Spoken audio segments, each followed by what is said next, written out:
Hello, dear all. Today we are going to share the good news of Middle East. A Middle East NATO. Why Iran is closely watching Biden's regional trip. Yemen stands under American and Saudi Arabia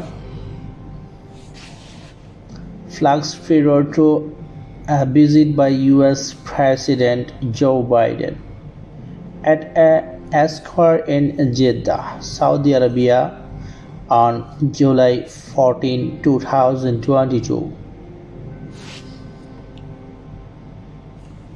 Abu Dhabi CNN. United States President Joe Biden is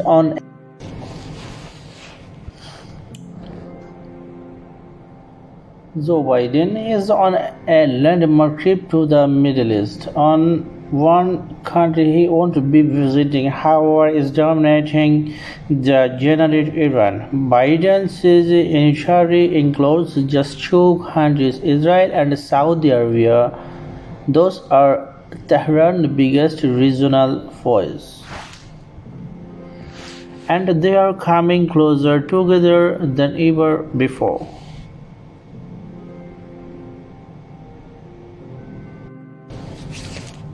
The visit comes just weeks after Israel said that it was working with regional partners on an air defense alliance that is led by U.S. Israel Defense Minister Benny Gantz told the Knesset. Israel's parliament that he hoped the program will take another steps forward during Biden's trip to the region. Saudi Arabia has been pressuring the US for security granted that would contain Iran should nuclear talks fail.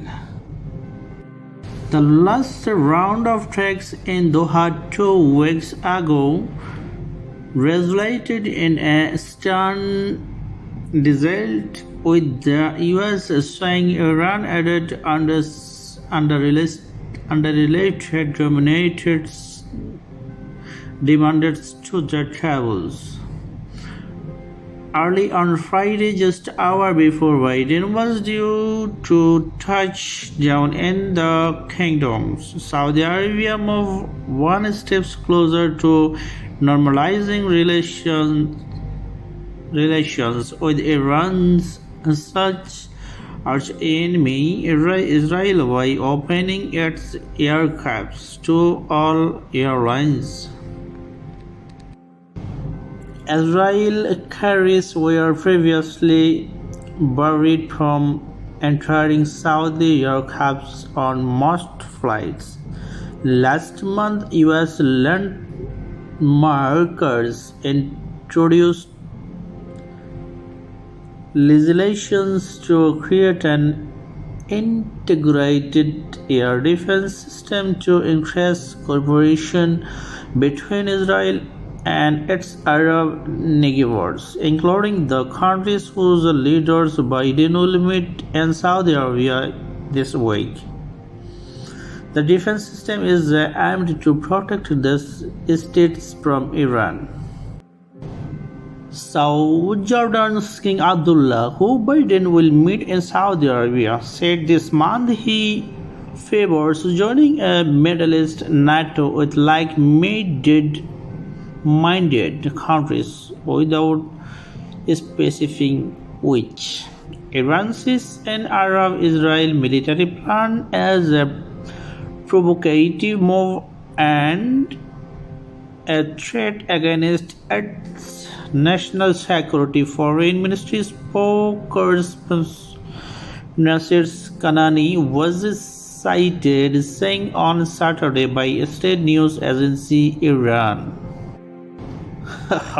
So he accused the US of spreading Iranophobia among regional countries. According to Iran, the United United Arab Emirates, which has been engaging in direct talks with Tehran, said on Friday that it has no interest in joining an anti-Iran alliance.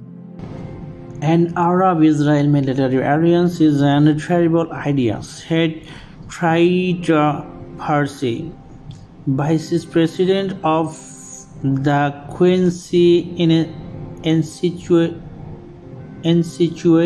in Washington, D.C., because it cements exciting ambitions in the region and reduces the likelihood of diplomatic breakthroughs. Such groupings are aimed at organizing the region against a certain state instead of achieving true peace, Paris told CNN.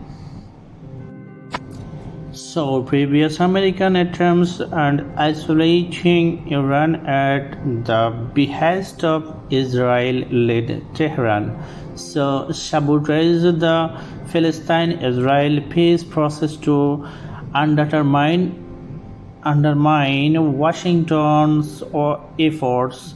He said if Biden's anti-Iran alliance truly takes hold, it may prompt Iran to go back to its policies of the 1990s when it actively pushes its allies to destabilize part of the region, he added.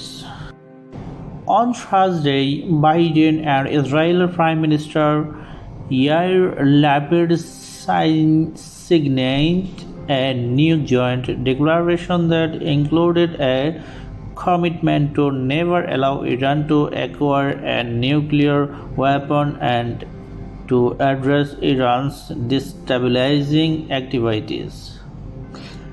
There is a potential that Biden's visit could create further tensions, Mohammad Maradi, a professor at the University of Tehran, told CNN.